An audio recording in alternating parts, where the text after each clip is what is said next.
Bienvenue sur Je suis né 3 fois, nouvel épisode sur le thème de l'annonce et un épisode supplémentaire sur l'annonce aux proches. Et les clés éventuelles pour annoncer. Moi, ce qui me paraît important, et ce qui me paraît être une clé, justement, c'est d'établir dès l'annonce de la maladie, d'établir une liste des gens que l'on pense devoir prévenir. Pour pas avoir des reproches plus tard, pour pas avoir le « Ah mais il paraît que moi je n'ai pas été prévenu, je ne le savais pas », des personnes vexées, on n'a pas besoin de ça, c'est déjà des situations suffisamment compliquées.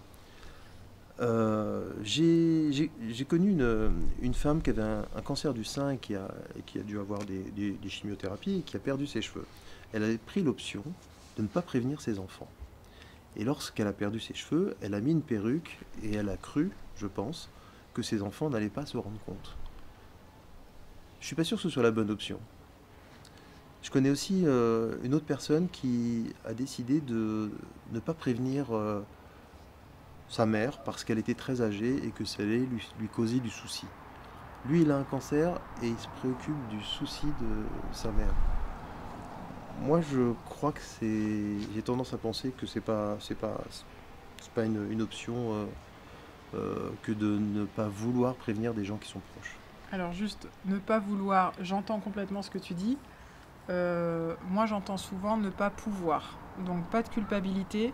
Si vous sentez que vous n'y arrivez pas, d'abord, vous pouvez être aidé. Il y a des médiations, vous pouvez être aidé. Moi, il m'est arrivé de faire des...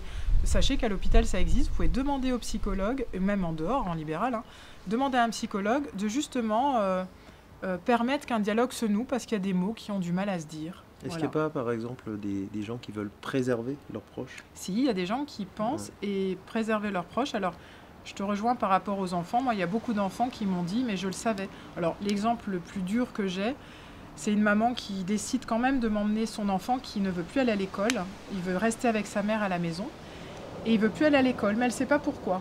Le monsieur est hospitalisé depuis 4 mois. Et ce qu'elle n'avait oublié de me dire, c'est que l'enfant ne savait pas que son père était hospitalisé. Il le croyait en voyage d'affaires. Parce que ce monsieur, voyage d'affaires en avion, ce monsieur se déplaçait souvent. Et donc, c'était pas complètement incohérent. 4 mois, quand même, ça faisait beaucoup pour un voyage d'affaires. Elle amène cet enfant à l'hôpital, inconsciente du fait qu'elle ait dit à son fils que son père était en voyage d'affaires. Pourquoi elle l'emmène à l'hôpital voir une psychologue ? Mais cet enfant, nous commençons à discuter avec sa mère. L'enfant prend les feutres. Il y avait 15 stylos sur la table. Et il dessine un cercueil avec une croix. C'était très clairement un cercueil. Il avait 6 ans. Ça ressemblait tout à fait à un cercueil. La mère regarde le cercueil. Elle me regarde et je fais « Mais qu'est-ce que tu dessines ?» Et il dit « Moi, je veux savoir si papa, il est mort. » Et je dis « Mais qu'est-ce qui te fait dire ça ?» Et il me dit « Je sais qu'il n'a pas pris un avion. » Et là, la mère, elle fond en larmes et elle dit mais tu savais ? Et il dit il n'a rien dit, parce qu'il ne veut pas non plus mettre en difficulté sa maman. Mais en tout cas, ils ont pu mettre des mots. Et puis l'enfant, il a dit maintenant, je veux le voir, mon papa.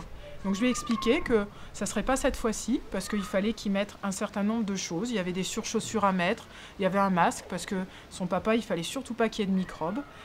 Cet enfant, il a pu entendre, il y a des choses qui sont dénouées, il a pu retourner à l'école. En fait, il avait refusé tout système d'apprentissage parce qu'il ne pouvait plus, quelque part, à partir du moment où quelque chose est dit à l'enfant, où ça ne rentre pas dans son système d'intégration, je ne vois pas pourquoi il irait apprendre quelque chose de nouveau. Vous voyez, il y a quelque chose d'une vérité qui n'est pas juste. Et là, cet enfant, il est retourné à l'école. Il a pu dire la vérité aussi à sa maîtresse, que son papa était malade. Et ça a posé certaines choses. Il a décidé de ne pas le dire à ses copains de classe. Ça, c'était intéressant aussi. Mais en tout cas, il a pu ensuite voir son papa. Et sa maman, elle s'est sentie libérée d'un poids. Et elle m'a dit, par contre, voilà, j'ai pas envie de pleurer devant lui. Je fais, mais j'entends ce que vous dites. Par contre, ne pas lui dire, ça venait entraîner des difficultés supplémentaires. Donc, dire, ne pas dire, voilà, ça va se trouver, mais n'hésitez pas à être accompagné. Merci.